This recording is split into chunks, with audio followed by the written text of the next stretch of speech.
People like you don't belong at events like this. The words slice through the hushed atmosphere of the private chess hall, sharp as a grandmaster's decisive move.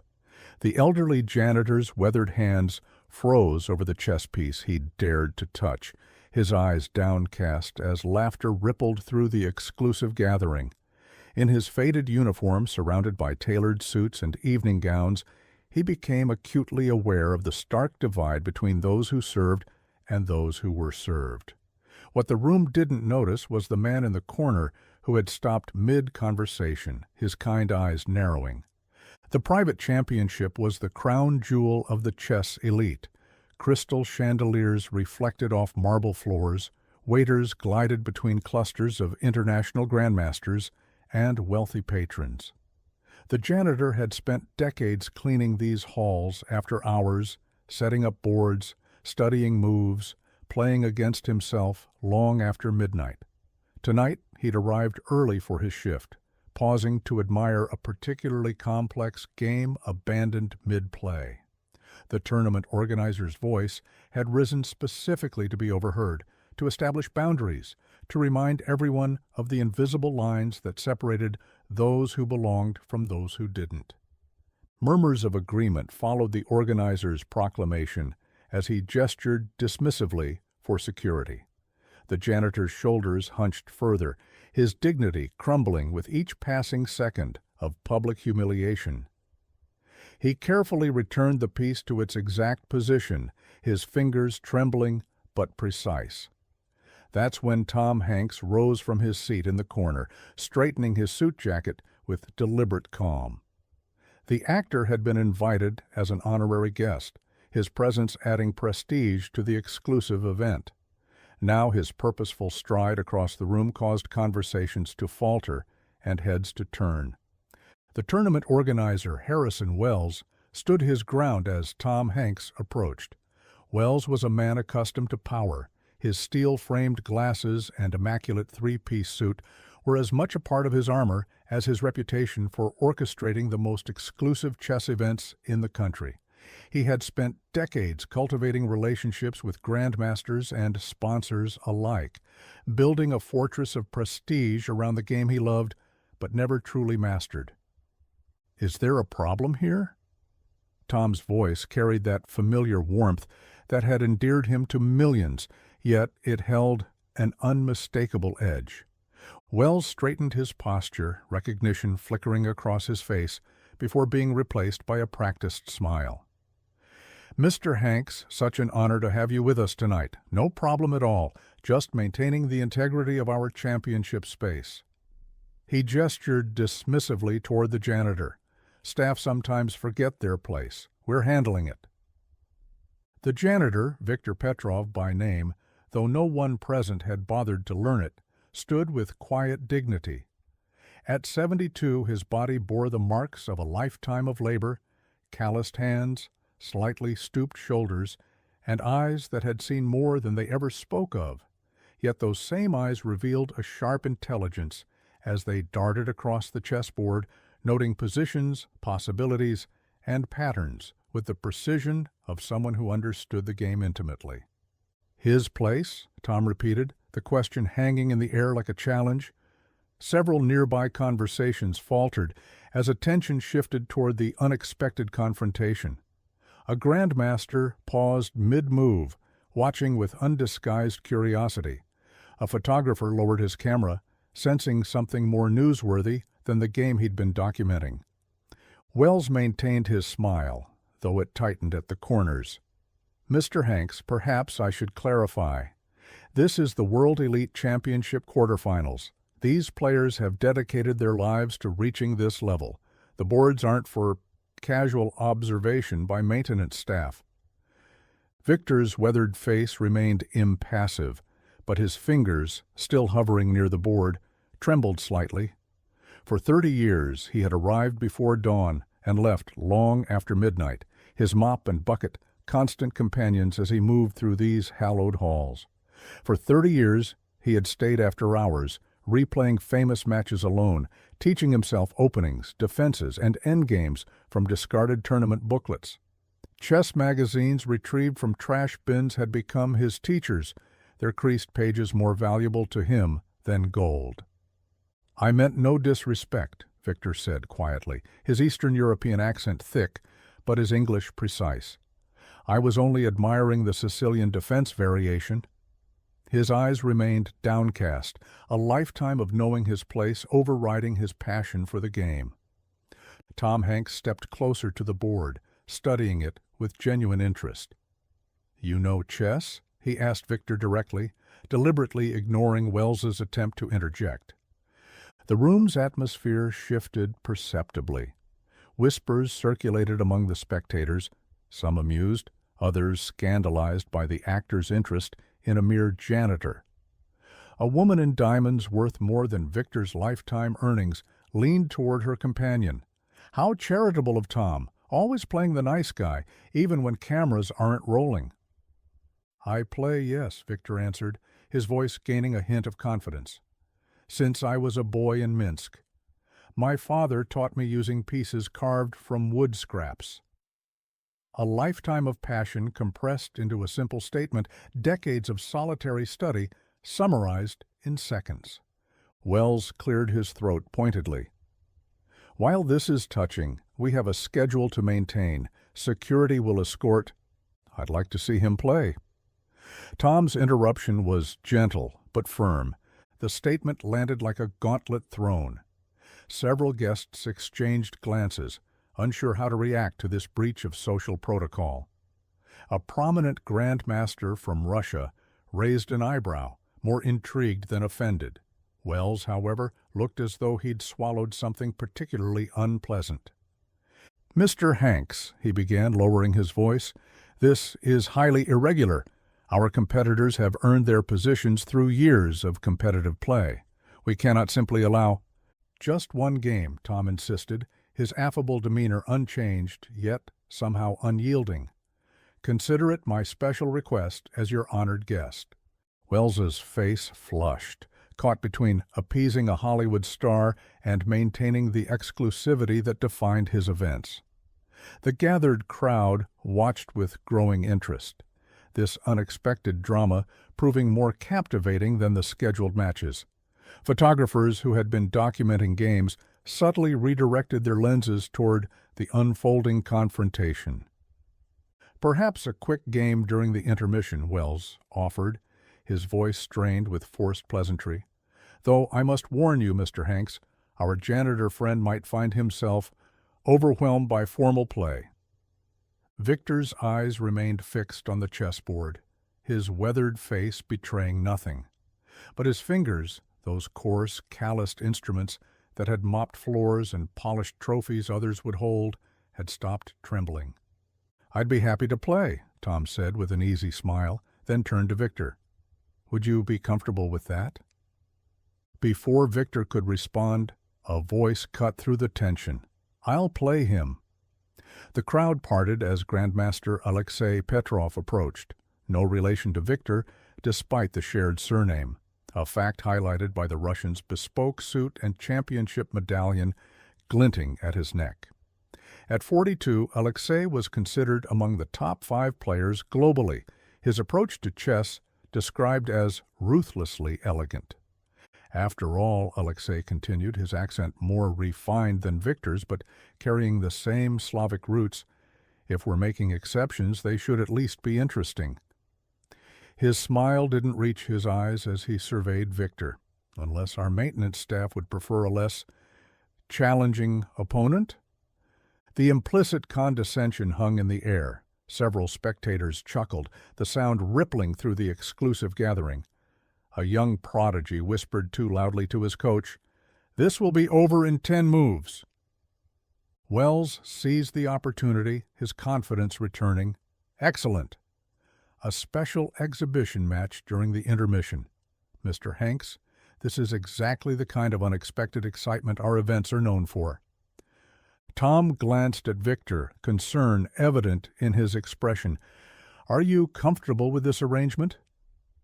Victor finally raised his eyes, meeting Alexei's challenging stare. Something passed between the two men, a recognition perhaps, transcending their vastly different stations in life. "I would be honored," he said simply.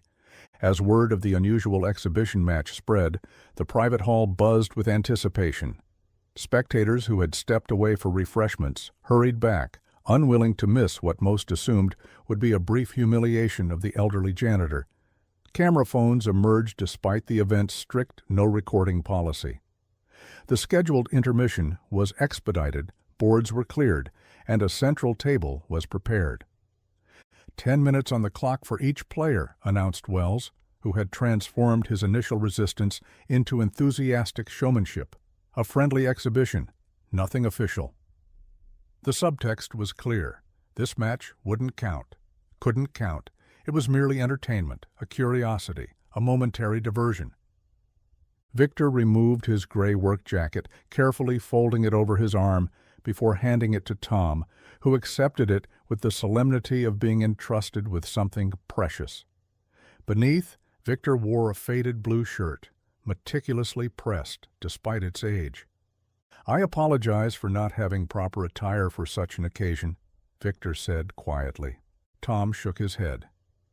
"You're perfectly dressed for making history," he replied, just loudly enough for those nearby to hear. Alexei took his seat with practiced ease, his movements fluid and confident. As the reigning European champion, he had played under the pressure of cameras and crowds countless times. He arranged his pieces with practiced precision, each placement a statement of ownership over the board.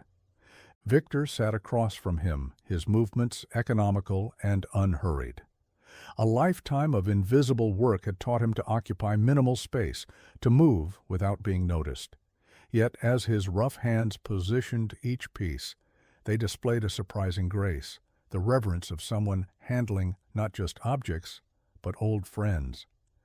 "Begin when ready," the timekeeper announced, his tone suggesting this was a mere formality rather than the start of a legitimate contest. Alexei, playing white, opened with his signature King's Pawn move. The crowd murmured appreciatively. This was the opening that had launched some of his most famous victories. Victor responded almost immediately, his move suggesting a Sicilian defense. A flicker of interest crossed Alexei's face. Perhaps this wouldn't be quite the walkover everyone expected. By the fifth move, the atmosphere in the room had shifted. The expected quick demolition hadn't materialized. Instead, the janitor played with surprising confidence, each move coming after only moments of consideration. "Where did he learn to play like that?" whispered a woman in pearls to her companion, not bothering to hide her astonishment. Alexei's expression remained professionally neutral, but those who knew him well noticed a subtle change, the slightly narrowed eyes, the more deliberate consideration before each move. By move 12, he had abandoned his planned attack sequence, forced to adapt to Victor's unexpected defense. "He's holding his own," someone murmured, the surprise evident. Phones recorded surreptitiously from laps and behind programs. Wells stood at the edge of the gathering crowd, his expression vacillating between concern and calculating how this unexpected development might be spun to the tournament's advantage. Tom Hanks watched silently, his eyes fixed not on the board but on the transformation occurring in Victor. With each move, the janitor's posture straightened slightly, years of stooped deference giving way to the dignity of a man being seen, truly seen, for perhaps the first time in decades.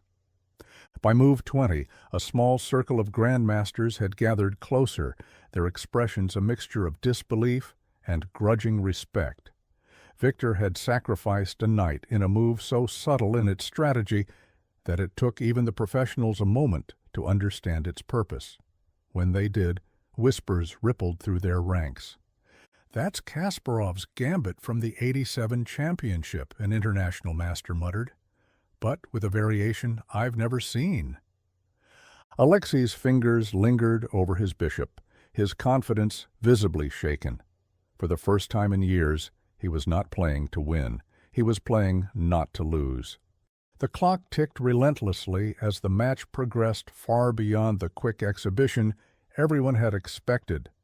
30 moves in, and the gathering had swelled to include every person in the private hall, competitors, sponsors, officials, and service staff alike, the usual social boundaries temporarily dissolved by the magnetic pull of the unexpected drama unfolding before them.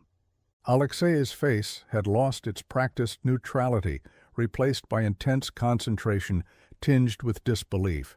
He was sweating now, a bead of moisture trailing down his temple as he studied the board with newfound respect. The janitor had not only survived the opening and middle game, but had maneuvered into a position that even the grandmasters watching couldn't immediately assess as disadvantageous. "Remarkable defensive structure," commented a Norwegian champion quietly to his colleague. "Look at his pawn formation. It's unorthodox but mathematically sound." Victor moved with the certainty of someone who had played this game 1,000 times in his mind, each piece placement deliberate, each strategy considered and reconsidered during decades of silent observation. His eyes, once downcast in deference, now moved confidently across the board, seeing not just the current state, but potential futures unfolding like branches from a tree. The murmurs grew as move 35 brought a stunning exchange, Victor sacrificing his queen in a move that initially appeared catastrophic. "A blunder at last," someone said loudly, relief evident in their tone. The natural order seemed restored. The janitor had overreached, reality reasserting itself. Alexei reached for Victor's queen, then froze, his hand suspended above the board. His eyes darted across the positions, calculating rapidly. The triumphant expression that had begun to form on his face faltered, replaced by something approaching dread.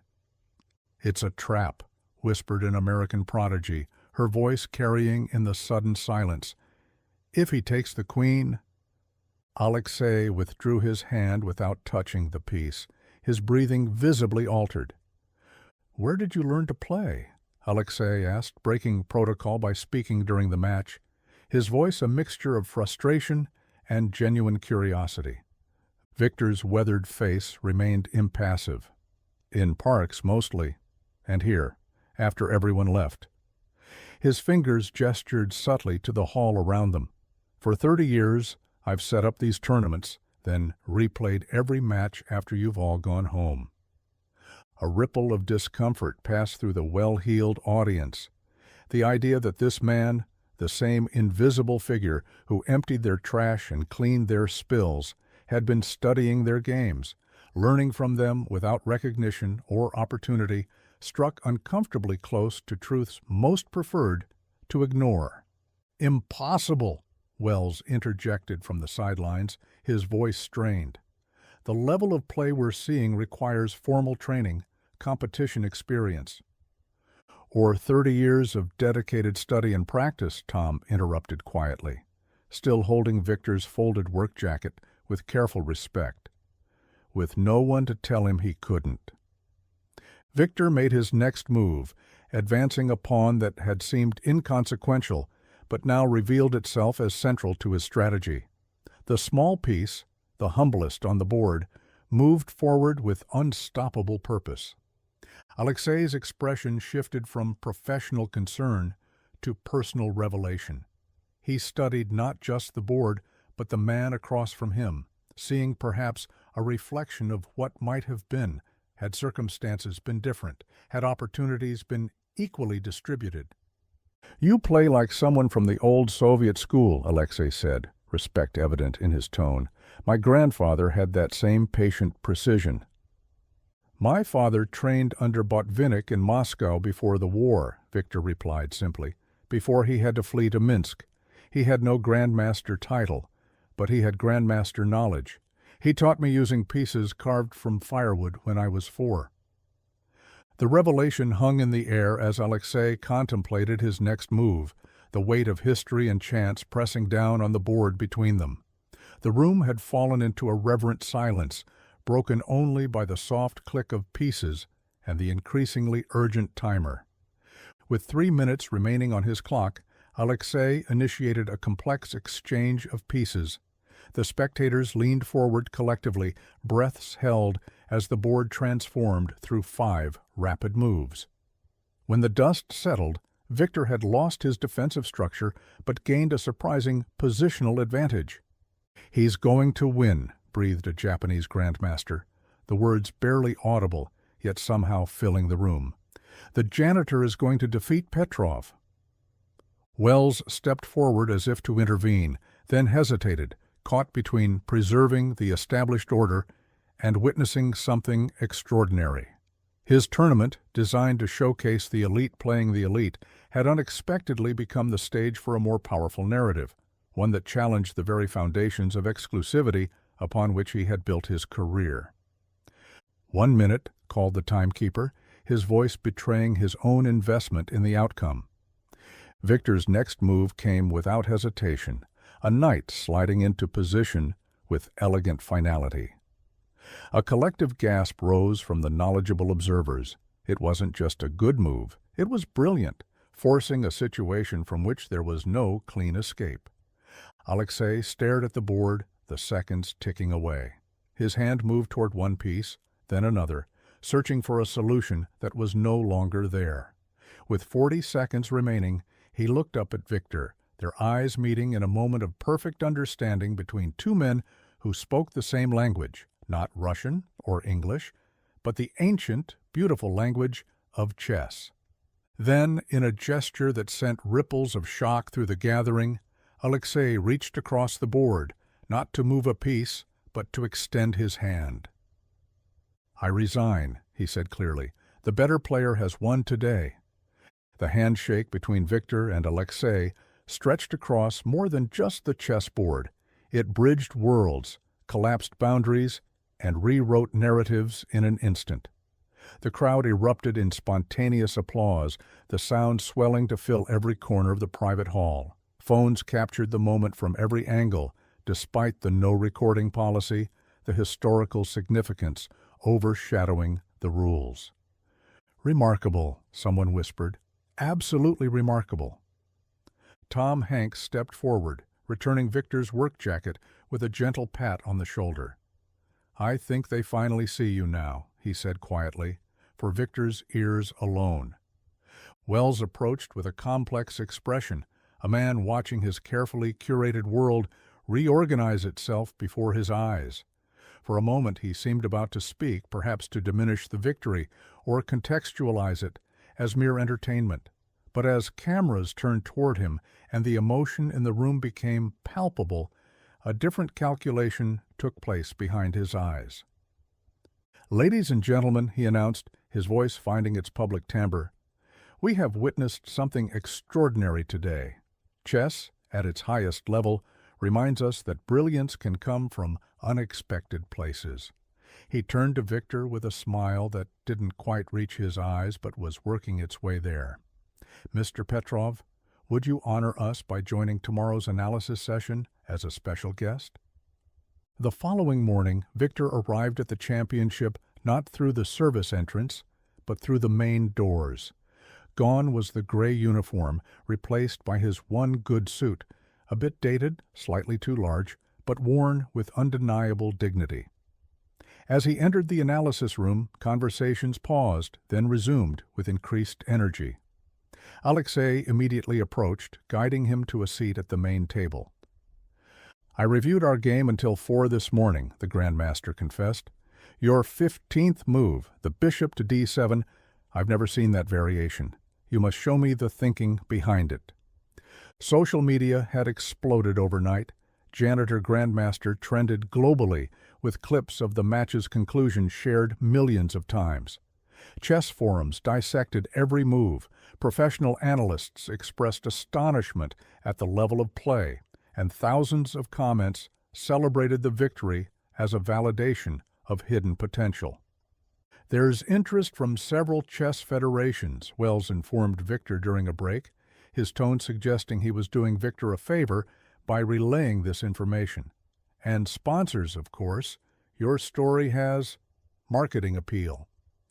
Tom Hanks, who had returned for the day's events, overheard and intervened with characteristic warmth.